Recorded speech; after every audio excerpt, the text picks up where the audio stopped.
Quantum class ships are unlike anything else in Royal Caribbean's fleet. Royal Caribbean's Quantum class ships have always intrigued me because of the uniqueness of the features on board. The North Star, an indoor pool, skydiving, and 270. So today I'm touring Quantum of the Seas to see what makes this class unique. I'm Nikki, and this is Nikki on Deck.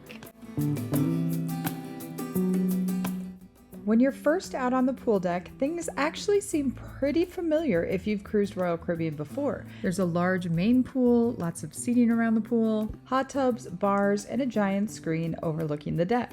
Instead of the usual splash pad that you'll see on a Royal Caribbean ship, there was a small wave pool that kids really seemed to enjoy on this cruise. I did notice that the pool deck felt less crowded and chaotic than I expected, especially compared to Oasis or Icon class ships. At first I wasn't sure why, but then I started walking towards the forward area of the ship where I thought I was walking into the Solarium.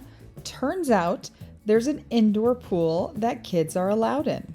This is one of the signature features of Quantum class ships. This indoor pool with a retractable roof gives Quantum class ships a huge advantage for colder weather itineraries like Alaska because this pool is usable even when the weather outside isn't perfect. And this indoor space was complete with its own pool bar, 2 hot tubs, and a smaller wading pool. At the very front of Deck 14, you'll find the familiar adults-only Solarium. Now, this is one of my favorite spaces on just about any Royal Caribbean ship, and this one was no exception. It was quiet, relaxing, and surrounded by ocean views.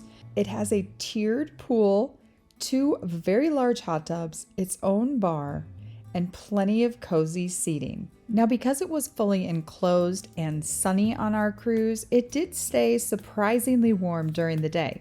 The pool definitely helped cool things down, but it's something to keep in mind if you prefer a more open air space. Now, Quantum class ships aren't just designed around relaxation. They are also about activity and innovation. This class of ship introduced some of Royal Caribbean's most unconventional attractions. This is the SeaPlex, the largest indoor activity space at sea. And this space constantly changes throughout the cruise with bumper cars, sports, roller skating, and other activities. And again, it reinforces how much Quantum class ships were designed around flexibility and indoor entertainment. And then things get even more interesting on the back of the ship. Yes, Quantum of the Seas actually has skydiving at sea, with the RipCord by iFLY simulator. Now this is our amazing instructor, Louie, but this one is actually me, and I enjoyed every second of that minute-long simulation. Back here you'll also find the Royal Caribbean staple, the Flow Rider. Now you really can't leave Deck 14 without talking about the most iconic feature on the ship, the North Star. This glass observation capsule lifts guests high above the ship for panoramic ocean or port views, and it's become one of the most recognizable features in Royal Caribbean's entire fleet.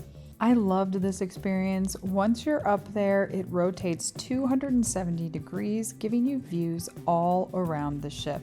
It was such a neat perspective to look down on that pool deck and really see the massive scale of the cruise ship.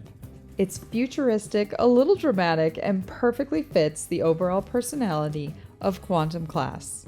Now let's step back inside and go down to Deck 4 where you'll find the Royal Esplanade.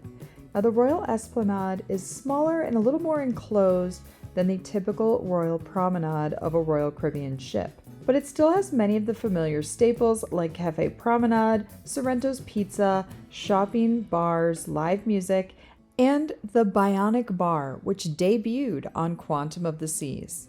And even though features like the Bionic Bar aren't unique to Quantum class anymore, they still fit the ship's modern, technology-focused atmosphere really well.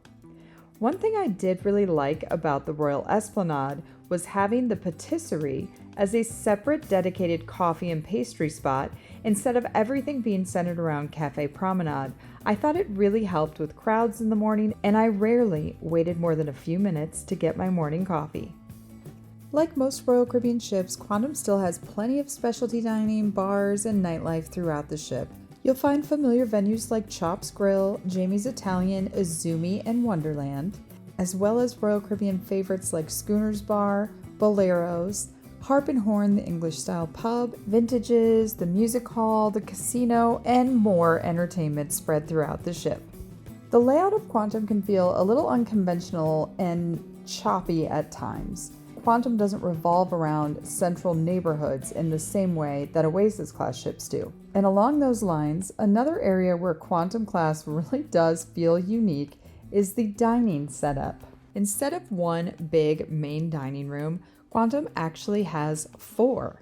2 are reserved for my time dining, and 2 are for the set dining times. Now, they do all have the same dining menu, but each has a different theme and its own personality. The venue that probably captures the personality of Quantum class best is 270. During the day, 270 feels like a massive observation lounge with 2-story panoramic ocean views at the back of the ship, but at night, the entire space transforms with projection technology, robotic screens, and entertainment designed specifically for Quantum class ships. And in a lot of ways, 270 perfectly sums up the Quantum class. It's modern, flexible, technology-driven, and unlike anything else in Royal Caribbean's fleet. Quantum of the Seas and Quantum class ships may not have the massive neighborhoods and scale of Icon or Oasis class ships, but Quantum class offers something completely different, more enclosed, experimental, and a tech-focused cruise experience. If you enjoyed this Quantum of the Seas tour, hit that like and subscribe. I'm Nikki, and I'll see you on deck.